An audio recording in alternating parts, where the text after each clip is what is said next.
Hola, bienvenidos. Un gusto compartir esta clase con ustedes en la que vamos a hablar de choques. El concepto de impulso y cantidad de movimiento nos permite encontrar una ley de conservación muy útil para estudiar los choques. Imaginemos dos cuerpos de masa M1 y M2 que tienen velocidades de encuentro, van a chocar. Y en un momento lo hacen.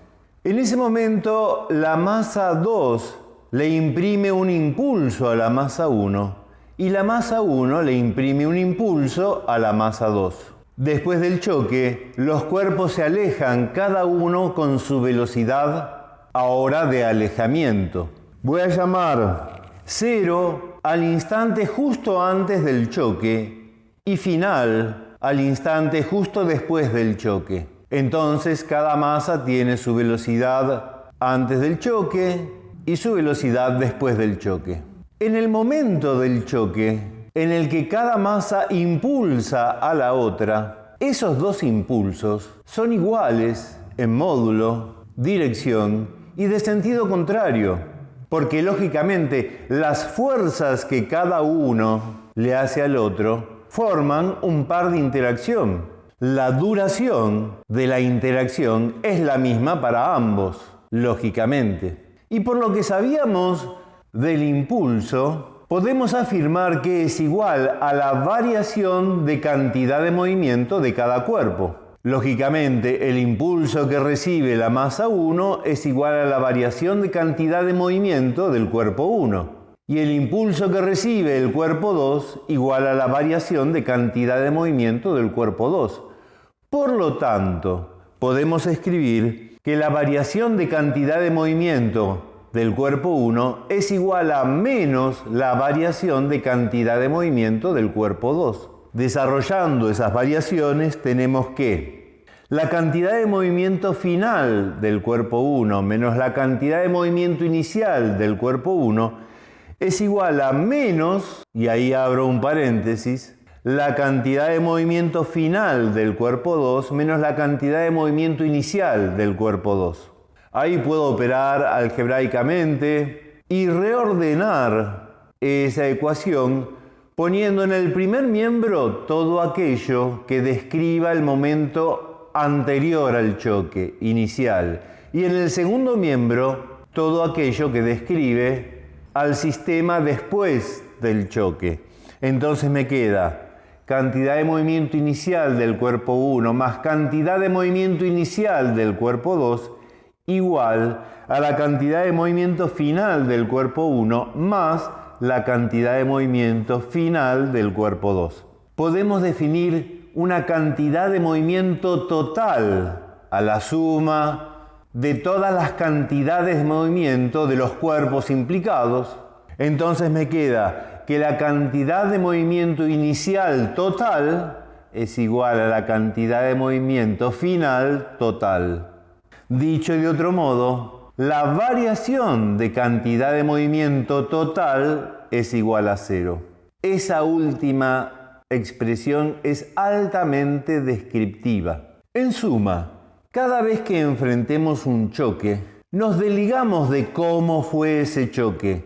Estudiamos un instante antes y un instante posterior a la interacción del choque. Entonces me queda masa 1 por velocidad inicial del cuerpo 1 más masa 2 por la velocidad inicial del cuerpo 2 igual a masa 1 por la velocidad final del cuerpo 1 más masa 2 por la velocidad final del cuerpo 2. Esa es la expresión que vamos a plantear para resolver los ejercicios en donde aparezca un choque. En el esquema yo te presenté un choque unidimensional. Los cuerpos se movían en la misma dirección y rebotaban en la misma dirección. Pero esto lo podemos extender a choques bidimensionales, incluso tridimensionales. En el caso de los bidimensionales, simplemente lo que tenemos que hacer es descomponer esa última expresión en dos direcciones.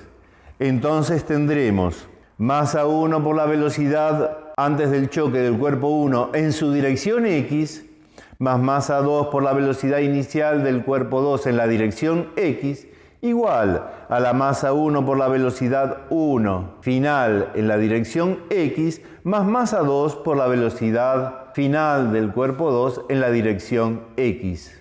Y lo mismo en las componentes Y. Y en lugar de tener una ecuación, tendremos dos ecuaciones.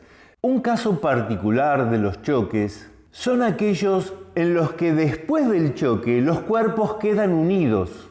A eso lo llamamos choque plástico, en honor a la plastilina. Y para describirlo usamos exactamente la misma expresión que te presenté antes. Pero fíjate que como la velocidad final, la velocidad después de haber chocado de ambos cuerpos, son la misma velocidad porque quedan unidos, la expresión nos queda así. Masa 1 por la velocidad inicial del cuerpo 1 más masa 2 por la velocidad inicial del cuerpo 2 es igual a la suma de las masas por la velocidad final del conjunto. Lo que encontramos aquí para describir y plantear y resolver ejercicios de cuerpos que chocan se puede extender a una amplia gama de fenómenos insospechados. Por ejemplo, una explosión. Cada uno de los fragmentos se comporta como un cuerpo en un choque plástico visto en reversa. Un choque múltiple.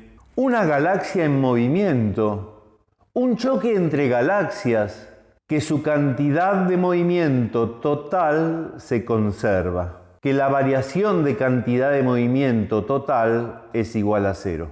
Una ley de conservación muy útil para describir innumerable cantidad de fenómenos. Y sin más que agregar para esta clase, te agradezco la atención y me despido hasta el próximo video.